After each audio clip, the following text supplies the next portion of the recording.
Hello guys welcome to my first blog. आज चाहिँ म तपाईहरुलाई यो नारायणथान बेथानचोक भन्ने ठाउँमा लिएर जाँदैछु। हामी चाहिँ फर्स्टमा यो भक्तपुर बानेपा अनि पनौती हुँदै बेथानचोकतिर लाग्छौं। हामी चाहिँ त्यहाँबाट 2-3 घण्टा माथि उकालो चढिसकेपछि एउटा खोरतापे भन्ने ठाउँमा पुग्छौं अनि त्यहाँ बसेर अर्को दिन चाहिँ हामी ट्रेकिङको लागि जान्छौं। Beats fast, colors and promises. How to be brave? How can I love when I'm afraid to fall? Watching you stand alone, all of my doubt suddenly goes away somehow. One step closer. I have died every day waiting for you, darling. Don't be afraid. I have loved you for 1,000 years. I love you for 1,000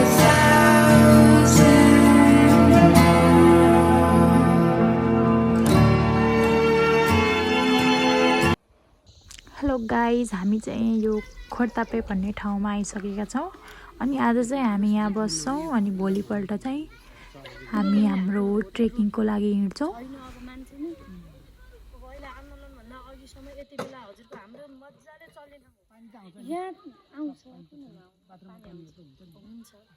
यहाँ चाहिँ तीन फेरि चाहिँ धेरै राम्रो चल्छ के तीन किसिमको भ्यूहरु देख्न पाइन्छ यहाँ माथि चाहिँ एकपल्ट हजुरको हिउँ हेर्ने बेला भयो अनि एकपल्ट चाहिँ आज भोलिकै समय हो यो दशैं तिहार बीचमा त हजुरको हामीले 3 लाख देखि 5 लाखको व्यापार गरेको छ यहाँ कसले पर्छ अनि तीन किसिमको भ्यू कस्तो कस्तो भन्नुहुन्छ?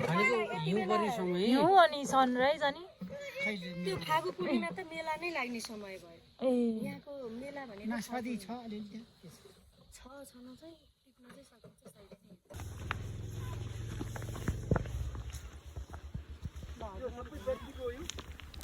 अनि अहिले चाहिँ हामीहरु यहाँ अब कसरी बस्नुभयो के गर्नुभयो भनेर यहाँको स्थानीयलाई सोध्दै छौं। पैसा उठाएर लगाए सबैले गरेर यही हाम्रो घिमिरे भन्ने कमल घिमिरे भन्ने हाम्रो यहाँको केटा उ पनि परिरहेछ अनि त्यो पछाडी त कोही मान्छे नै छैन अहिले धेरै जसो चाहिँ त्यो कोठा भाडामा बसिरहेको मान्छेहरु पर्रा रहेछ नि। यहाँबाट गाई पाल्नको लागि पहिलाको पहिरोपछि त यहाँ हजुरको धेरै विस्थापित भयो अलिकति कमजोर परिश्रम हुनेको त सकिगयो नि न बारी छ न घर छ गइरहेको थियौँ र एक थरीबाट बच्न सफल भयौँ। हामीले भर्खर वस्तुहरू पाल्ने खुवाहरू घोट्ने भनेर सुरु गरेका थियौँ। यस्तो पहिरोहरु आउँदाखेरि उता गएर बस्नु सहरमा बस्नु जस्तो हुँदैन तपाईलाई? म उतै बसेर आएको मान्छे हो हुन त पहिला मेरो नि बनेपा हो बुवाहरूको घर बनेपा हो बस्न त भयो त्यति बेला कति डिप्रेसन होला जस्तै भयो अनि मान्छेहरू त्यो डाँडाको एक ठाउँमा चाहिँ अल्छी रहेछ कि अहिले अचिलो भएको नि कहाँ त भन्दिङको मुनि भन्नुभएको होला ठुलो पहिरो गएको थियो नि भन्दिङ छ नि माथि यो तलको खोला नआउँदै उकालोबाट झऱ्यो त्यहाँ उतापट्टि पाटमा चाहिँ त्यो उडान लाग्दाखेरि एउटा पुरै डाँडै छ। हजुरले हेर्नु भएन हजुरहरू त्यो क्रसर नेरबाट यसो उतापट्टि लाग्नु भयो नि यतापट्टि आउँदा 2-4वटा घर थिए यसो याद गर्नुभएको थियो वारीपट्टि चाहिँ हो त्यहाँसम्म खोला पारी भन्नुभयो। त्यो बाटो हुँदै हामी यहाँ भन्दिङमा ठिक्क आउँथ्यौँ अनि हजुरहरूलाई त्यो उकालो क्याचाङ र मचाङ भयो नि त्यो बाटो हाम्रो होइन नि त्यो त वारीपट्टिबाट छ भोलि जाने बेला यसो हेर्नु त त्यहाँ त घरहरू तानिसक्यो अनि त्यो गाउँलेले बन्द गराएको बाटो हो त्यो घर त्यो भन्दिङको मुनिपट्टिबाट मुनि ठ्याक्कै हजुरहरू त्यही निस्किनु हुन्थ्यो अहिले चाहिँ यसो यता निस्किनु भयो अहिले त हामी त्यो तल त्यो क्रसर उठ्दै घरबाट माथि उक्ल्यौँ त्यो डाँडो उक्ल्यौँ फेरि डाँडाबाट तल झरेर खोला आयौँ हो अनि यतापट्टि आउनु भयो हो त्यस्तो बाटो थिएन त्यहाँबाट त्यत्रो घुम्नु पर्ने थिएन त्यहाँ हाम्रो पिच गरेको बाटो छ भोलि यसो हेर्नुभयो भने त्यहाँबाट वारी हो त्यो यतापट्टिको चाहिँ त्यो 2-3टा घरवालाले चाहिँ त्यो बाटो ल्याउन दिएनन् कि अब उनीहरूको घरै गयो नि त त्यहाँको बस्ती धेरैवटा उठिसक्यो त्यही भएर उनीहरूले नदिएर अनि त्यो यता ल्याएको हो। त्यसलाई चाहिँ अब वाल लगाएर ल्याउने भन्ने कुरा थियो। पालिकामा पनि यस्तो बन्दै गर्थ्यो। अहिले अब जे त्यो विघटन हुने कुराले पनि अब पालिकामा ठप्प भयो नि त, काम गरेनन् नि त कति समय। कसरी दिदी टेन्ट टेन्ट र स्लिपिङ ब्याग गरेर स्लिपिङ ब्यागको चाहिँ 150 देखि 200 सम्म लिने गरेको छ। टेनको चाहिँ 800 1000। भोलिको लागि तयारी हुँदैछ। हामी भोलि बिहानै 2:30 बजे यहाँबाट हिँड्नेछौँ।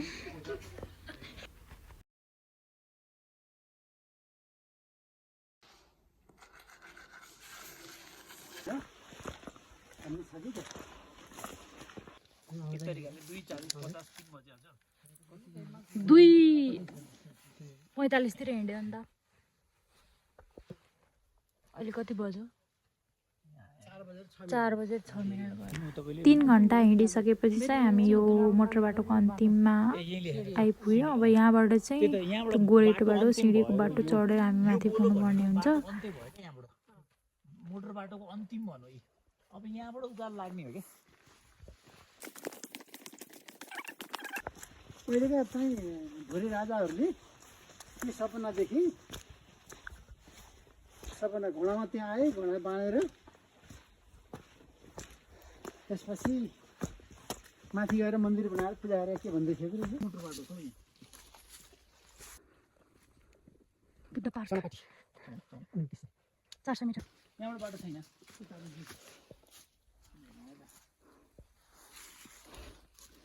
सानी खोला गाउँपालिका गाईको मरेको थुम्कोहरू।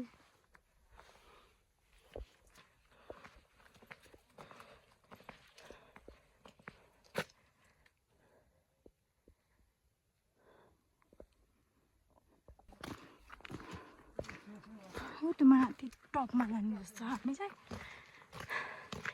यस्तो दामी भ्यू छ। तर अहिले अँध्यारो भएर देखिँदैन यहाँ चाहिँ।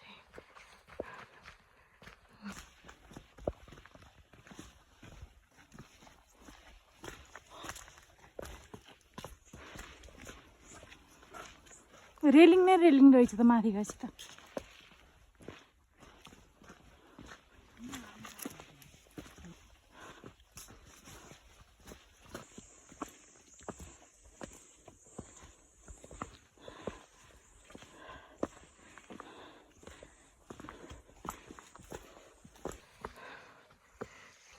भाइ 5:45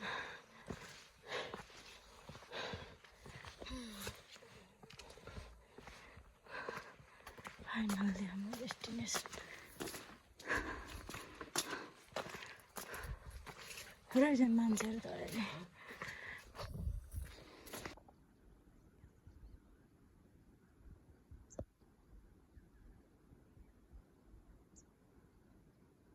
फाइनली सनराइज भएको देख्न पाइयो।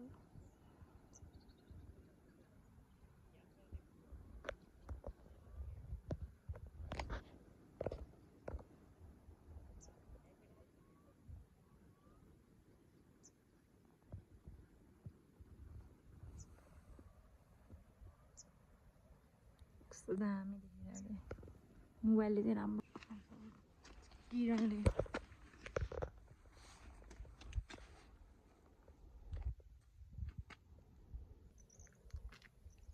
ड्याडी दाईहरू चाहिँ उता बसेर हेरिरहनु भएको। म चाहिँ यता एक्लै हेर्ने। खास मेन पोइन्ट भनेको चाहिँ यहाँबाट हेर्ने हो। अघि चाहिँ सनराइज नै भइरहेको थिएन कि, अनि उहाँले नै उता गएर हेर्नुभयो। हामीलाई ठ्याक्क 5:45मा हुन्छ नि त यो सनराइज। हामी चाहिँ टाइममै आएको थियौँ, तर बादलले चाहिँ हामीलाई हेर्न दिएन। बाटो चाहिँ डेन्जर आयो त्यही।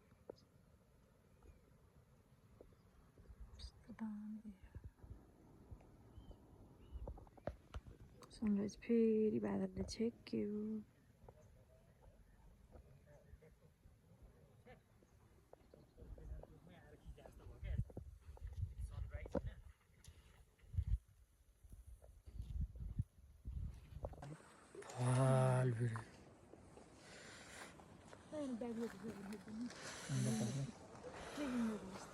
बस यहाँबाट खस्यो भने चाहिँ मान्छे मर्छ है बाँच्ने भने आश हुँदैन यहाँबाट मऱ्यो भने यहाँबाट झऱ्यो भने त हाम्रो त्यो डेड बडी नि भेट्दैन होला यस्तो छ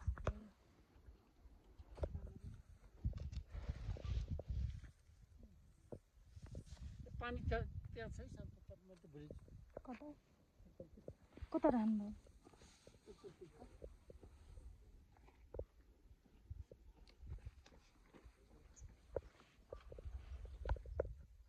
कस्तो लागिरहेको छ बिनाजु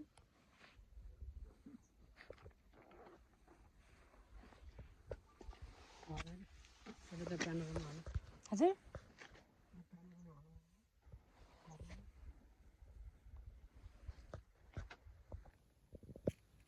के हो यो कुण्ड त्रिशुल रहेछ यस्तो दामी भ्यू देखिन्छ गाइस यहाँनिर चाहिँ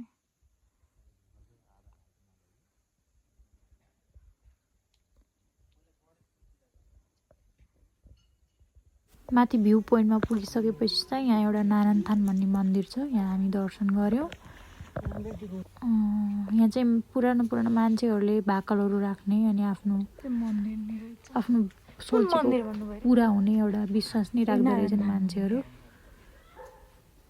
यहाँ चाहिँ टेन्टहरू हालेर नि बस्न मिल्छ यहाँनिर मान्छेहरू टेन्टहरू हालेर अर्को अघिल्लो दिन गएर बसेर त्यहाँबाट सनराइज नि हेर्न मिल्छ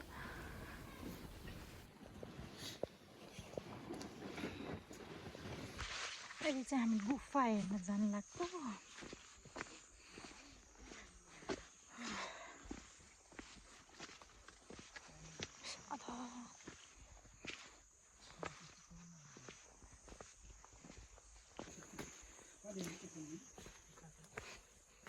गुफा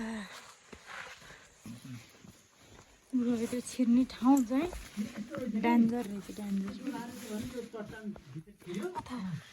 भगवानहरू के हुनुहुन्छ त बुवाले खिच्ने बित्तिकै हल्लाउनु रहेछ नि मोबाइल हल्लाउनु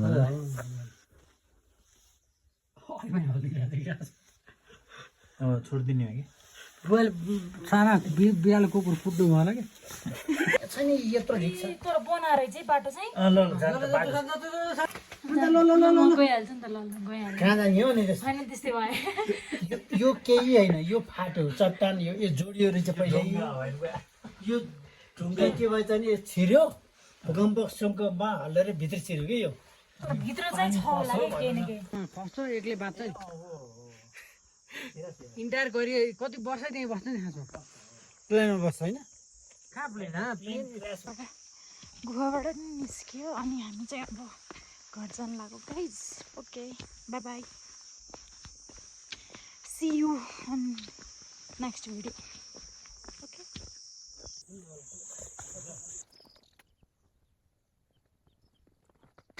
यहाँ चाहिँ दाइले पिटाउनु बस्यो अब यस्तो गर्नु